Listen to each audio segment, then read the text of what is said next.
खुदावंद यीशु मसीह की जय। मेरे प्रियो, आज का जो संदेश है उसका एक टाइटल है जो कि मैं आपके साथ शेयर करूंगा।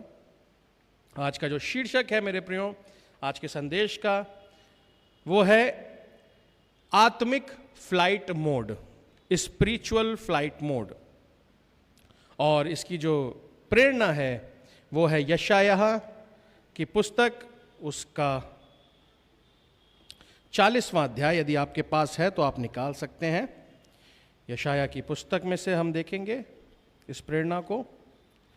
यशायाह की पुस्तक, उसका 40वां अध्याय और उसकी 31वीं आयत को यहां पर इस प्रकार से लिखा हुआ है, परंतु जो यहोवा की बाट जोहते हैं वे नया बल प्राप्त करते जाएंगे, वे उकाबों के समान उड़ेंगे, वे दौड़ेंगे और श्रमित ना होंगे, चलेंगे और थकित ना होंगे।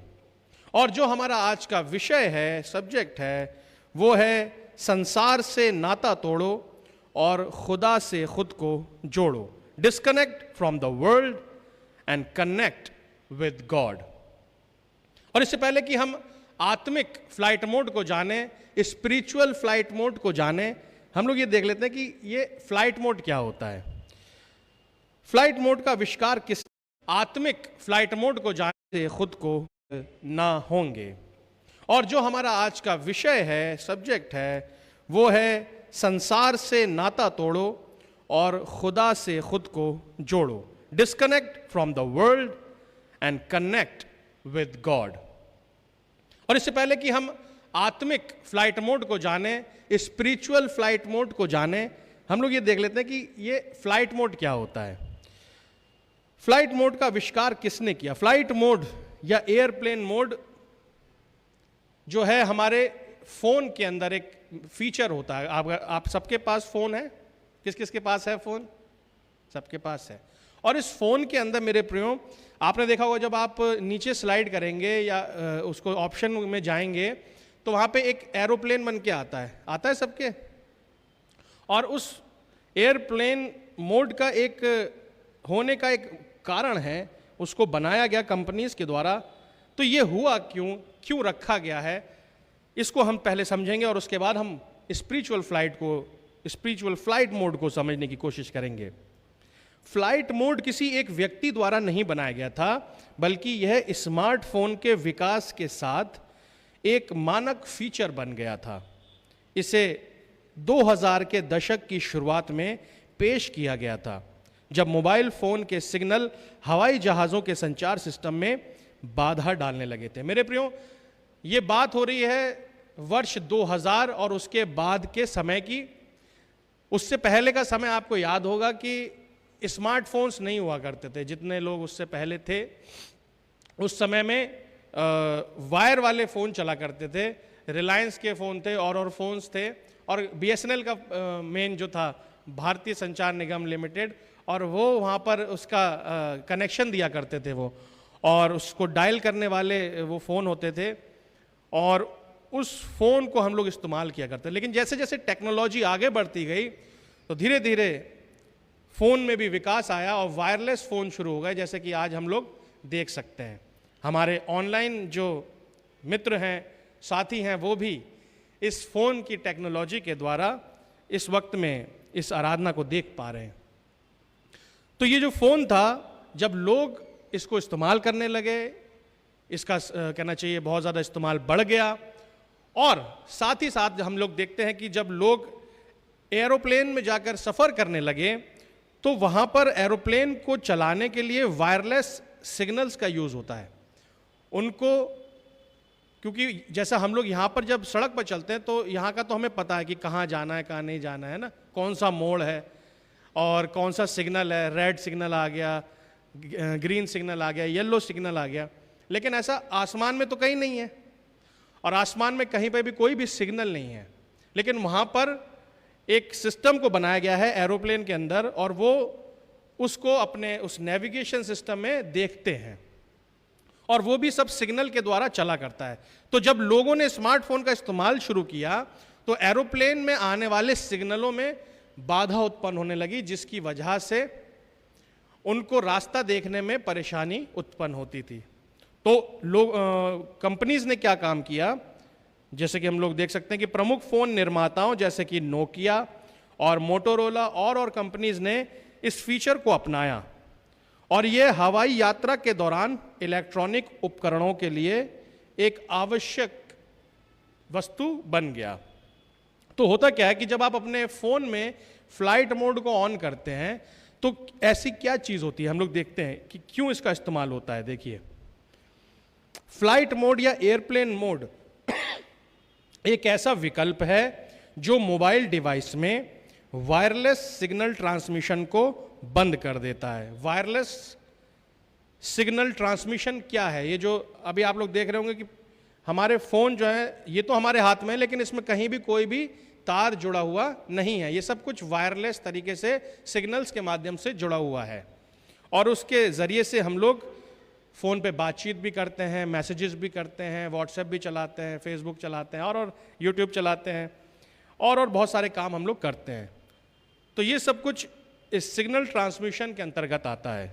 देखिए, ये क्या करता है, एयरप्लेन मोड को जब आप ऑन करेंगे तो ये सब प्रकार के वायरलेस सिग्नल ट्रांसमिशन को बंद कर देता है। ये कौन कौन से सिग्नल्स हैं, आइए देखते हैं। पहला है सेल्यूलर नेटवर्क। सेल्यूलर नेटवर्क क्या होता है, जिसके अंतर्गत कॉल या मैसेजेस किए जाते हैं, वो सेल्यूलर नेटवर्क कहलाता है। आपने देखा होगा आपके फ़ोन में जब आप इसको ऑन करेंगे तो वहाँ पर छोटी छोटी लाइनें जो हैं, कम से कम यहाँ पर मेरे सामने हैं 1 2 3 4 लाइन्स हैं। तो ये 4 लाइन्स आपको देखने को मिलेंगी और सबसे बड़ी वाली कभी कभी डिम रहती है, लेकिन मोस्टली 1 2 3 हमेशा कलरफुल रहती है और वो ये दिखाता है कि आपके फ़ोन का सिग्नल कैसा है। तो जब आप फ्लाइट मोड ऑन करते हैं तो वो सेल्यूलर नेटवर्क यानी कि कॉल और मैसेजेस करने का जो नेटवर्क है वो बंद हो जाता है। दूसरा है वाईफाई। वाईफाई जो कनेक्शन है उसको भी क्या करता है, ये फ्लाइट मोड बंद कर देता है, आप वाईफाई यूज नहीं कर सकते। तीसरा है, तो जब आप फ्लाइट मोड ऑन करते हैं तो वो सेल्यूलर नेटवर्क यानी कि कॉल और मैसेजेस करने का जो नेटवर्क है वो बंद हो जाता है। दूसरा है वाईफाई। वाईफाई जो कनेक्शन है उसको भी क्या करता है, ये फ्लाइट मोड बंद कर देता है, आप वाईफाई यूज नहीं कर सकते। थर्ड है ब्लूटूथ। ब्लूटूथ को भी आप इस्तेमाल नहीं कर सकते। यदि आप ईयरपॉड और ईयरफोन हेडफोन इत्यादि इस्तेमाल करते हैं या कोई ऐसा आपने स्पीकर लगा रखा है ब्लूटूथ के जरिए, तो वो आप कनेक्ट नहीं कर सकते अगर फ्लाइट मोड ऑन है। फोर्थ है जीपीएस, ग्लोबल पोजीशनिंग सिस्टम, जो कि मैप देखने के लिए किया जाता है। जब आप गूगल मैप इस्तेमाल करते हैं तो उसमें जीपीएस का इस्तेमाल होता है और जीपीएस का इस्तेमाल आप तब नहीं कर सकते हैं जबकि आपके फ़ोन में क्या है, ये फ्लाइट मोड अगर ऑन है। तो ऐसे ही एक एनएफसी करके एक सिग्नल होता है फ़ोन के अंदर जिसमें कि आप अपनी जानकारी को साझा कर सकते हैं। अगर फ्लाइट मोड ऑन है तो आप एनएफसी को भी यूज़ नहीं कर सकते। फ्लाइट मोड चालू होने पर आप ऑफलाइन ऐप्स का उपयोग कर सकते हैं, डाउनलोड किए गए वीडियोस देख सकते हैं या संगीत सुन सकते हैं और जो आपकी पहले से फाइल्स फ़ोन के अंदर हैं सिर्फ उन्हीं का इस्तेमाल कर सकते हैं। तो होता क्या है, यदि आपने फ्लाइट मोड ऑन कर लिया तो उसके बाद में आपका फ़ोन बाहर के जितने भी कार्य हैं, बाहर के जो भी नेटवर्क से संचालित कार्य हैं वो आप नहीं कर सकते। परंतु यदि आपने पहले से कुछ गाने डाउनलोड कर रखे हैं तो वो आप चला सकते हैं। यदि आपने ऑफलाइन बाइबल डाउनलोड कर रखी है तो वो आप पढ़ सकते हैं और जो ऐप्स हैं जैसे कि कैंडी क्रश वगैरह वो सब आप खेल सकते हैं ऑफलाइन। लेकिन यदि कुछ ऐसे गेम्स हैं जो कि ऑनलाइन चलते हैं तो आप नहीं खेल सकते, पबजी वगैरह नहीं खेल सकते फ्लाइट मोड में। तो हम लोग देखते हैं कि फ्लाइट मोड का उपयोग क्यों किया जाता है और जल्दी से हम बढ़ेंगे अपने आत्मिक फ्लाइट मोड की ओर।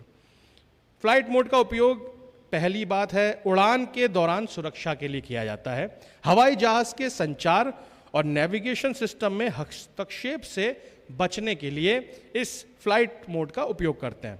दूसरा है बैटरी की बचत। नेटवर्क कनेक्शन को बंद करने से बैटरी की खपत कम होती है। यदि आपके फ़ोन में आपको जल्दी फ़ोन चार्ज करना है तो फ्लाइट मोड ऑन करके आप अपने फ़ोन को जल्दी चार्ज भी कर सकते हैं। तीसरा है ध्यान भंग ना हो, इसके लिए भी आप फ्लाइट मोड का इस्तेमाल कर सकते हैं। मीटिंग, प्रार्थना या सोने के समय यदि आप चाहते हैं कि किसी भी प्रकार की परेशानी, दिक्कत ना हो, कोई भी व्यवधान उत्पन्न ना हो, तो आप अपने फ़ोन के फ्लाइट मोड को ऑन कर सकते हैं, जिससे कि सभी कुछ जितने भी व्यवधान हैं वो सब बंद हो जाएंगे। तेज़ चार्जिंग, नेटवर्क बंद रहने से कम बिजली की खपत होती है और जिससे डिवाइस जल्दी चार्ज होता है। और आखिर में है ऑफलाइन उपयोग, पहले से डाउनलोड की गई सामग्री का बिना किसी बाधा के आप उपयोग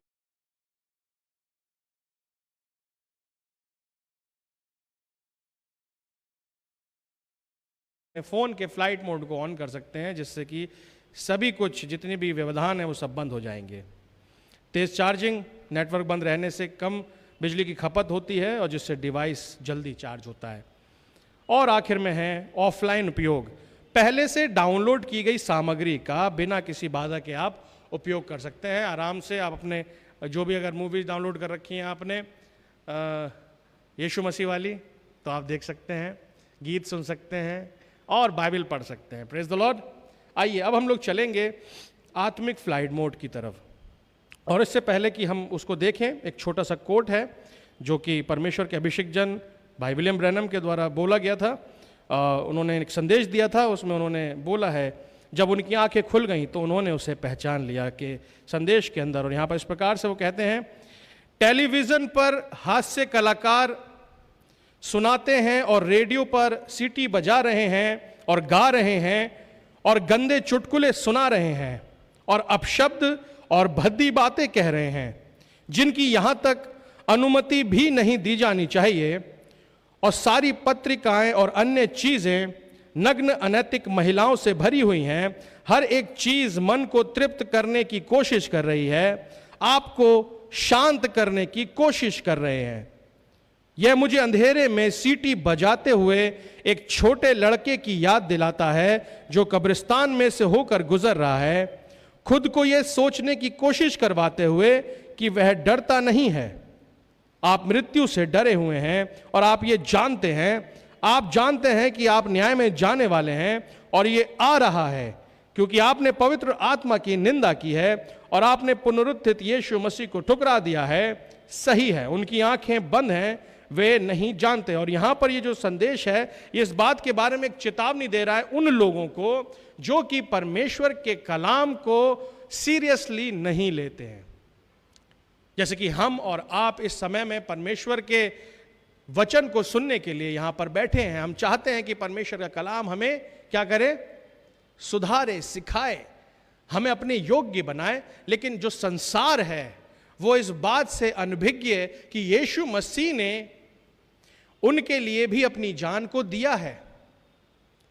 यदि आप कभी भी किसी चर्च के अंदर या किसी जगह के अंदर किसी आराधना के स्थान पर यदि कम संख्या में लोगों को देखें तो आप इस बात को समझिएगा कि उस जगह पर लोग उस बात से अनभिज्ञ हैं। मेरे प्रियो, सिर्फ हम लोग जो यहाँ बैठे हैं या जिन घरों में प्रार्थनाएं चल रही हैं, सिर्फ उन्हीं के लिए यीशु मसीह ने अपनी जान को नहीं दिया, वरन संपूर्ण मानव जाति के लिए। और ये चर्च और ये जगहें, ये प्रार्थना सभाएं, ये तो इतनी खचाखच भरी होनी चाहिए कि सारा का सारा शहर भी यदि आ जाए तो वो भी कम है। लेकिन लोग इस बात को अभी रियलाइज नहीं करते हैं कि यीशु मसीह का बलिदान कितना इंपॉर्टेंट है।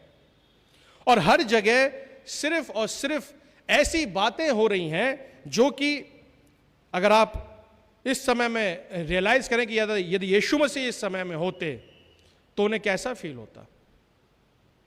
जितना ज्यादा करप्शन, जितना ज्यादा और गंदी भद्दी बातें, जितना ज्यादा उल्टी सीधी बातें इस वक्त में हो रही हैं मेरे प्रियो, इससे पहले के युगों में शायद इससे ऐसी तो नहीं हुई होंगी। लोगों ने अपनी जानें दे दी और सब कुछ हुआ। लेकिन अब जो लड़ाई चल रही है वो इस स्तर पे आ गई है कि लोगों को अब तो मारने की भी जरूरत नहीं है शरीर से, अब तो सिर्फ आंखों से देखने के द्वारा, कानों से सुनने के द्वारा, ये सब पाप शैतान ने लोगों के घरों में, उनके जीवनों में पहुंचा दिया है और इस प्रकार से ठंडा कर दिया है। जैसा कि हमने पिछले गुजरे दिनों में सुना था, पादरी साहब ने इस बात का प्रचार किया था, मैंसल सर ने, कि ना तो तू ठंडा है और ना ही तो तू गर्म है, वरन क्या है, गुनगुना है। वो क्वालिटीज जो एक जल की हुआ करती थी, जो ठंडे जल की क्वालिटी थी और जो गर्म जल की क्वालिटी थी, वो सब क्वालिटीज लोगों के अंदर से शैतान ने अपने पापमय संसार के द्वारा खत्म कर दिया और उनको क्या कर दिया है, गुनगुना कर दिया है। मेरे प्रियो, आज जरूरत है हमें सरगर्म हो जाने की और इस सरगर्मी के लिए मेरे प्रियो हमें जरूरत है कि हम अपने आत्मिक फ्लाइट मोड को ऑन कर दें। समझ रहे हैं आप? जैसे कि हमारे फोन में फ्लाइट मोड होता है और सब चीजों से डिस्कनेक्शन हो जाता है। आइए देखते हैं फ्लाइट मोड का उद्देश्य। हमारे फोन में फ्लाइट मोड का एक ही उद्देश्य होता है, दुनिया से कनेक्शन तोड़कर शांत वातावरण में आना।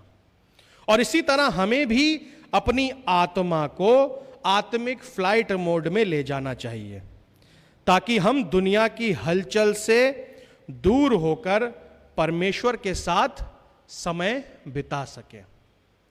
क्योंकि जिस तरह की व्यवस्था या जिस तरह की बिजीनेस या जिस तरह की थकान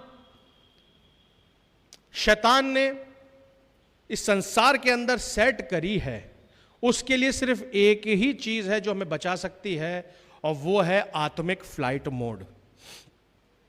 हम लोग बहुत सारा समय, आपको ये रियलाइज भी नहीं होगा मेरे प्रियो, बहुत सारा समय हम अपने इस फोन के साथ, आधे से ज्यादा समय तो हमारा तब बचेगा यदि हमने इस फोन की ही के फ्लाइट मोड को यदि ऑन कर दिया ना, तो उससे ज्यादा समय कहीं नहीं बच सकता। ये जो है ना, ये पौलुस बोलता था कि मुझ में एक क्या है, रोग लगा हुआ है ना, बोला था उसने, एक रोग मुझ में लगा हुआ है। तो आज का जो रोग है ना, वो ये है फोन। पुराने नियम में सबसे जो खतरनाक रोग हुआ करता था वो कोढ़ का रोग होता था मेरे प्रियो, उनको भगा दिया जाता था, उस छावनी से भी बाहर कर देते थे। और आज का जो कोढ़ है वो ये है जो लोगों के लगा हुआ है, ये लोगों को परमेश्वर के साथ संगति करने ही नहीं देता। जिस प्रकार से शारीरिक कोढ़ इज़राइल के लोगों को भवन में आने नहीं देता था, वैसे ही ये आत्मिक कोढ़ परमेश्वर के लोगों को उसके साथ समय बिताने नहीं देता है।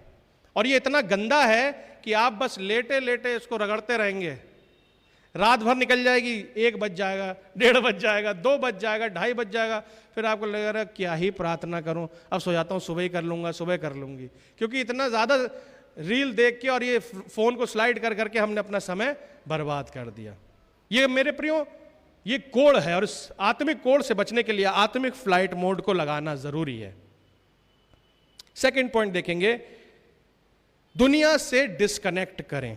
जैसे फ्लाइट मोड में फोन पर कोई कॉल या मैसेज नहीं आता, वैसे ही आत्मिक रूप से हमें भी दुनिया की चिंताओं, अफवाहों और परेशानियों से डिस्कनेक्ट होना चाहिए। कुलुसियों 3 अध्याय उसका 2 पद इस प्रकार से कहता है, पृथ्वी पर की नहीं परंतु स्वर्गीय वस्तुओं पर ध्यान लगाओ। किन वस्तुओं पर ध्यान लगाना है?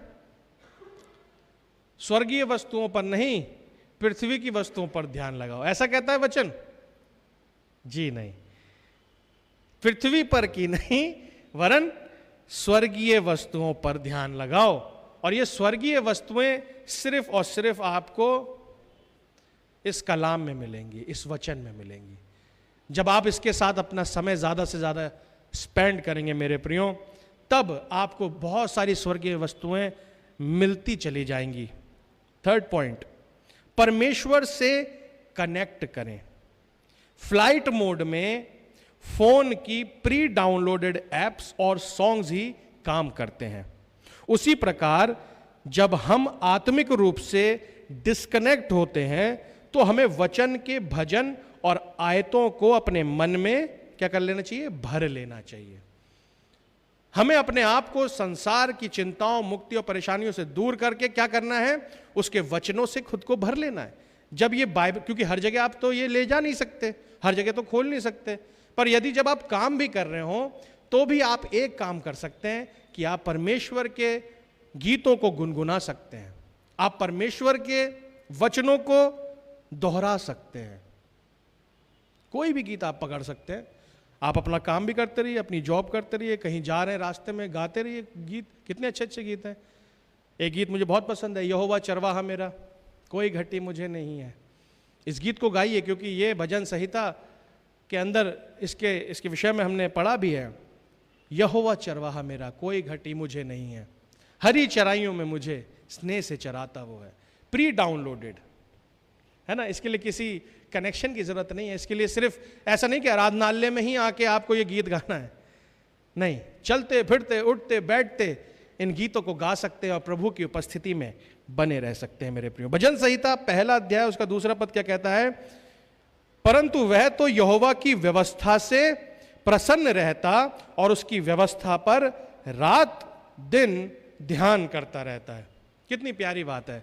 वह व्यक्ति, वह स्त्री, वह पुरुष जो परमेश्वर से प्रेम करता है, जो उससे जुड़ा रहता है, उसकी व्यवस्था से, उसके वचन से, उसके कलाम से क्या करता है, जुड़ा रहता है और उस पर रात और दिन ध्यान करता रहता है। सिर्फ संडे को नहीं करता रहता है या सिर्फ थर्सडे को नहीं करता रहता है, लेकिन इनके अलावा भी जितने भी जब उसकी आंख खुलती है या जब वो सोने जाता है तो रात तक ध्यान करता है और फिर सुबह उठ के भी ध्यान करता रहता है। दोनों ही कालों में वो परमेश्वर के वचन का मनन और ध्यान करता है। नेक्स्ट पॉइंट है, अपनी ताकत को नया करें। जैसे फ्लाइट मोड में बैटरी की खपत कम हो जाती है, वैसे ही परमेश्वर की उपस्थिति में हम आत्मिक रूप से तरोताजा हो जाते हैं। मेरे प्रियो, कोई भी ऐसी चीज नहीं है जो हमें तरोताजा कर सके। हम लोग प्लानिंग करते हैं, बहुत अच्छी बात है कि हम लोग घूमने जाएं, थोड़ा मूड फ्रेश होगा, थोड़ा अच्छा लगेगा, नैनीताल जाएं या रामनगर चले जाएं या फिर यहाँ KFC में बैठ जाएं थोड़ी देर, तो कुछ देर तो हम अच्छा लगेगा। लेकिन अगर आप एक समय के बाद अपने आप को देखेंगे तो फिर आप वहाँ से भी बोर होने लगेंगे। पहाड़ों पे मैं घूमने जब गया तो एक दिन, जिस दिन पहुंचा उस दिन तो बड़ा अच्छा लगा, फिर दूसरे दिन थोड़ा कम अच्छा लगा, फिर तीसरे दिन बहुत बोर लगने लगा, चौथे दिन कहा कि भैया अब जा रहे हैं, अब नहीं रुक पाएंगे, यहाँ तो चल भी नहीं मिल रहा है, अपने शहर में चल तो लेते हैं कम से कम। तो मेरे प्रियो, शांति, तरोताजापन कहीं और नहीं है, सिर्फ और सिर्फ परमेश्वर की उपस्थिति में है। अब वो परमेश्वर की उपस्थिति यदि हम पहाड़ों पे लेके जाएंगे तो हम आनंद से भरे रहेंगे, लेकिन यदि परमेश्वर की उपस्थिति नहीं है तो हम यहाँ पे भी कुड़कुड़ाते रहेंगे। तो जहाँ परमेश्वर की उपस्थिति है मेरे प्रियो, हमारी आत्मा को नई शक्ति और सामर्थ्य मिलती है परमेश्वर के साथ अपनी ताकत को बढ़ाने से। क्या मत्ती 11 अध्याय उसके 28वें पद में इस प्रकार से लिखा है कि हे सब परिश्रम करने वालों और बोझ से दबे हुए लोगों, मेरे पास आओ, मैं तुम्हें विश्राम दूंगा। मेरे प्रियो, हमें आज परमेश्वर के पास आने की आवश्यकता है, हमें उसकी उपस्थिति में आने की आवश्यकता है। और वो क्या करेगा? हमें अपनी सामर्थ्य से भर देगा, अपनी शांति से भर देगा, अपनी शक्ति से भर देगा। अंत में इस पद को पढ़ के मैं समाप्त करूंगा। जब लोग पेंतिकुस्त के दिन पतरस के संदेश को सुनकर अपने हृदय में इस तड़प को महसूस करने लगे कि अब हम क्या करें, तो पतरस से उन्होंने कुछ पूछा। और ये क्या पूछा हम लोग देखेंगे प्रेरितों के काम और उसका दूसरा अध्याय और उसके 37वें पद से हम पढ़ेंगे। यहाँ पर इस प्रकार से लिखा हुआ है, तब सुनने वालों के हृदय छिद गए और वे पतरस और शेष प्रेरितों से पूछने लगे, हे भाइयों, हम क्या करें? और पतरस ने उनसे कहा, मन फिराओ, तुम में से हर एक अपने अपने पापों की क्षमा के लिए यीशु मसीह के नाम से बपतिस्मा ले, तो तुम पवित्र आत्मा का दान पाओगे। मेरे प्रियो, ये जो पवित्र आत्मा है, इसको प्राप्त करना बहुत ही इंपॉर्टेंट है हमें।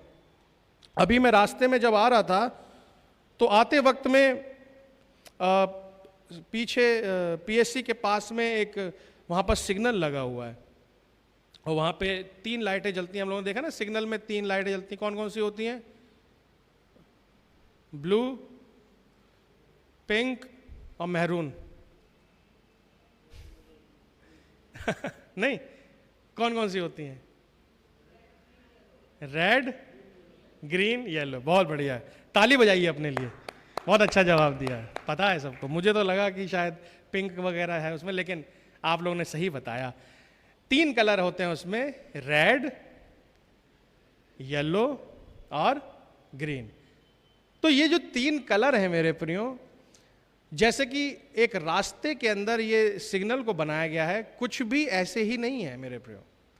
ये सब कुछ हमें एक सीख देता है कि किस तरह से हमारे जीवन के रास्ते में भी एक रेड सिग्नल आया, और वो रेड सिग्नल और कुछ नहीं, वो क्रूस है।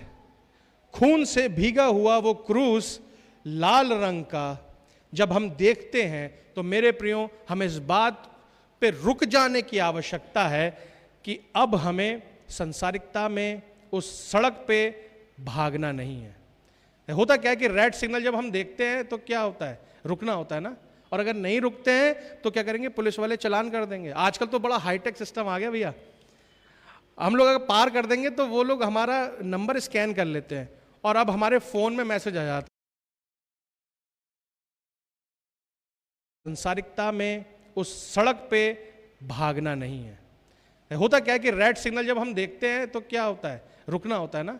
और अगर नहीं रुकते हैं तो क्या करेंगे? पुलिस वाले चालान कर देंगे। आजकल तो बड़ा हाईटेक सिस्टम आ गया भैया।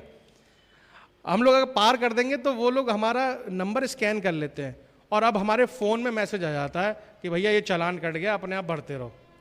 अब जब संसार का सिस्टम इतना तेज है तो सोचिए परमेश्वर का सिस्टम कितना तेज होगा। इस बात का रियलाइजेशन मैं आपको एक बात से कराता हूं। बहुत सालों पहले से ये हाईएस्ट टेक्नोलॉजी, ये सिग्नल तो अभी आए हैं, वो हाईएस्ट टेक्नोलॉजी परमेश्वर के राज्य की पता है क्या है? कि आप प्रार्थना यहां करते हो और सुनाई वहां देती है उसे और पूरा यहां होता है। ये कौन सा ब्लूटूथ कनेक्शन है? ये कौन सा वाईफाई कनेक्शन है खुदा का? ये कौन सी बात है कि हम बोलते भी नहीं है और वो सुन लेता है? क्या जबरदस्त टेक्नोलॉजी है ना। और ये टेक्नोलॉजी जो है ये अभी की नहीं है, बहुत सालों पुरानी है, क्योंकि परमेश्वर हमेशा अपने लोगों की प्रार्थनाओं को सुनता है, उसका जवाब हां और आमीन के साथ देता है। तो मेरे प्रियो, ये जो रेड सिग्नल है, ये क्रूस का निशान जो है, ये हमें क्या कहता है? कि रुक जाओ, रुक जाओ अभी। और रुकने से तात्पर्य है कि हम रुकें, और ऐसा नहीं है कि हम फिर आगे नहीं जाना है। हम अपने जीवन के रास्ते में जब चलते रहते हैं तो रेड सिग्नल इसलिए होता है कि थोड़ी देर ठहरो, अभी कुछ और लोग निकलेंगे या कुछ और कार्य होना है, तुम्हें यहां ठहरना है। लेकिन फिर उसी रास्ते से हम आगे भी बढ़ेंगे, लेकिन तब तक के लिए हमें क्या करना है? ठहरना है, विश्राम करना है, अपने आत्मिक फ्लाइट मोड को ऑन कर लेना है, जिससे कि हम ठहर के अपने उस समय को काटें। और ये समय है मेरे प्रियो, यही सबसे ज़्यादा मूल्यवान है, क्योंकि ये लौट कर नहीं आएगा। आज जबकि हम इस शाम में मौजूद हैं तो खुदा का कलाम हमें रेड सिग्नल दे रहा है कि यदि हम अपनी ज़िंदगी में दौड़ रहे हैं, संसार के पीछे भाग रहे हैं, तो अब हमें रुक जाना है। और रुक के क्या करना है? इंतज़ार करना है समय के पूरा होने का, क्योंकि उसके बाद का जो स्टेप होगा वो आपकी ज़िंदगी में आपको आगे ले जाएगा। ठहरिए, रुकिए, थोड़ी देर सोचिए, और उसके बाद फिर थोड़ी देर के बाद 30 सेकंड के बाद 60 सेकंड के बाद मैंने देखा कि वहां पर येलो सिग्नल हो गया, और उसके फिर थोड़ी देर के बाद में ग्रीन सिग्नल हो गया। लेकिन आज मैंने क्या काम करा? वैसे तो मैं रुक जाता हूं, मैं सीधा सीधा आ जाता हूं, लेकिन आज मैंने एक चालाकी करी। और चालाकी क्या करी? वो चालाकी भी नहीं थी, मतलब वो वहां पर एक ऑप्शन दे रखा है, जैसे सामने वाला रेड हुआ तो वो सीधे नहीं जा सकते, लेकिन ऐसे करके एक रास्ता था, वो ग्रीन दिखा रहा था। तो मैंने क्या करा? मैं सीधा आने के बजाय मैं लेफ्ट मुड़ गया। मैंने कहा अरे वाह, रास्ता तो इधर भी था, जरूरत ही नहीं रुकने की। तो मेरे प्रियो, बहुत सी बार हम अपने जीवन में बहुत सी योजनाओं को बनाते हैं, लेकिन खुदा हमारे लिए वहां पर रेड सिग्नल दे देता है कि नहीं, रुक जाओ। लेकिन उसके साथ साथ वो हमें ग्रीन वाला भी दे रहा होता है कि अब एक काम करो, प्रभु की उपस्थिति में आ जाओ। बहुत भाग रहे थे सीधे सीधे मत जाओ, लेकिन अब मेरे पास आ जाओ। तो हमें कौन सा रास्ता अपनाना है? प्रभु यीशु मसीह के पास आने वाला रास्ता। इसलिए अंत में यही कह के समाप्त करूंगा कि मेरे प्रियो, ये जो मन फिराना है, ये जो प्रभु की उपस्थिति में आना है, ये जो उपवासकालीन प्रार्थनाएं हम लोग कर रहे हैं, ये इसीलिए कर रहे हैं। हाँ, ये रेड सिग्नल पे हम लोग रुके हुए हैं। ज़रूरी है कि हम इसको पहचान लें और अब अपने रास्ते को मोड़ लें संसार की तरफ से और प्रभु की तरफ, उसके वचन को मानने की तरफ अपने कदमों को आगे बढ़ा दें। आइए हम अपनी आंखों को बंद करें और प्रार्थना में चलेंगे। महान सामर्थ्य परमेश्वर पिता, प्रभु यीशु मसीह, महान पवित्र आत्मा, प्रभु जी आपका धन्यवाद देते हैं प्रभु आज के सुंदर कलाम के लिए। धन्यवाद देते हैं महान परमेश्वर पिता आपके लोगों के लिए परमेश्वर, कि आपने सुरक्षित उनको रखा कि वो यहाँ तक प्रभु आपके भवन तक आ सके, आपसे संगति कर सके। प्रार्थना करते हैं परमेश्वर पिता, हम में से हर एक को अपनी पवित्र आत्मा की सामर्थ से भर दीजिए प्रभु, और होने पाए कि हम आपके उस बलिदान रूपी उस सिग्नल को पहचाने परमेश्वर पिता, और आप में अपने जीवन को देकर प्रभु मन फिराव के साथ प्रभु, और अपने आप को प्रभु यीशु मसीह आपके नाम में बपतिस्मे के द्वारा प्रभु और पवित्र आत्मा के वरदान के द्वारा प्रभु आप में लाइन अप कर सकें पिता परमेश्वर। मेरे एक एक भाई बहन पे जो यहाँ बैठे हैं और जितने भी ऑनलाइन देख रहे हैं प्रभु यीशु मसीह, जितने लोगों ने प्रभु इस संदेश को सुनकर ये फैसला कर लिया कि हम आज से प्रभु आपके साथ चलेंगे, इनको आशीष दीजिए प्रभु। और बहुत से लोग प्रभु जो अभी तक आपके वचन को नहीं सुन पाए हैं, नहीं समझ पाए हैं, प्रभु उनको बुद्धि दीजिए कि प्रभु अपने आप को परमेश्वर पिता पहचाने और आपके वचन के साथ जीने लग जाएं। प्रभु इनको बहुतायत की आशीष दीजिए, अपनी महिमा के लिए इस्तेमाल करिए। सारा आदर महिमा प्रभु आपको देते हैं और इस प्रार्थना विनती को प्रभु यीशु मसीह के नामों का मांगते हैं, आमीन आमीन। आइए हम अपने स्थानों पर खड़े होंगे और प्रभु की प्रार्थना में शामिल होंगे।